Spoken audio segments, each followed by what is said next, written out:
This is a case of came to me. It's a trauma since 20 years, and the patient cannot see except 3 meters, and we have a severe corneal opacity, fibrotic membrane on the iris. 1/3 of the iris totally not found. It's totally fibrosed, and you cannot find the iris tissue. So the challenge was how much tissue I'm going to remove from this fibrosed iris, and to which limit till the edge of the limbus. So you should remove the only unhealthy tissue. So with the micro scissor, I try to remove as much as I can because I know that I'm going to do an iris repair, because I'm not going to leave the patient like this. So the second challenge, that the pupil does not dilate. So I dilated the pupil with the iris hooks, and staining is mandatory because you need a good size of the capsular rhexis.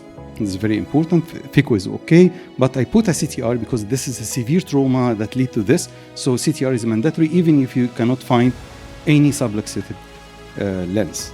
So I like the manual CTR. I don't go for the injector because it's easy for me to guide the CTR inside the bag like this, more easy for me. Then after I put the CTI, I put the IOL. Come how I'm going to repair this iris. Very important to find the point that you start repairing the iris repair, because this is the challenging point. Then how much you are going to stretch, because we have 1/3 of the iris fibrosed. If you stretch, you are going to definitely make an iris trauma at the angle, definitely. So the point you start, this is the point you are going to make the pupil central.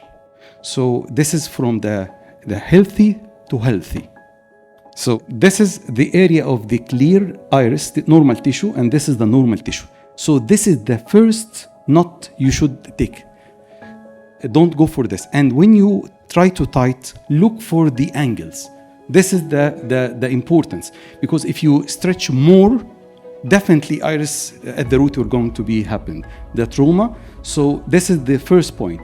And you are not aiming to close everything because it's a fibrosed tissue. So you are closing as much as you can without endangering the iris root. This is the most important, and this is what happened. This is for through pupilleplasty that changed the pupilleplasty at all, because it's one single knot, and you can do it. You can do as much as you can very easily. 1, 2, 3, 4 through pupilleplasty. This is the most important. When you repair a fibrosed iris, don't see. I'm doing in slow motion because very important. The second knot. If you stretch more, iris trauma to the root will going to happen, definitely. And you need that you repair your iris to reach the pupil as much as you can, central and rounded. And this is what I did, repaired and closing as much as I can this area.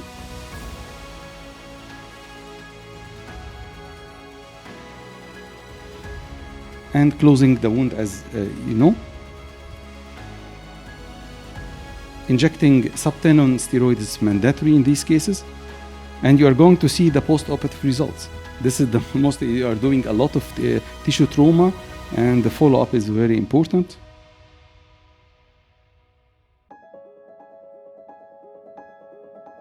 Little bit fast in the video. Yes, injecting subtenon steroid to decrease the post, and this is how it looks. This is how we start, and this is how we end. Started by counting finger 2 meters, and we ended by 20/40.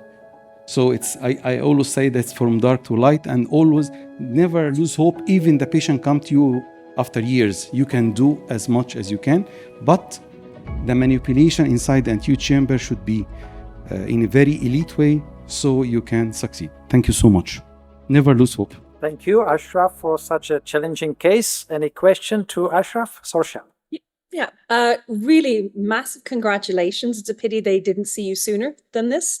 But those of us who are working with suturing the iris, I think one of the most problematic moments is if the iris bleeds. So do you have tips on how to reduce the chance? You said very gentle, but are there any other tricks that you might share to reduce iris disinsertion or bleeding?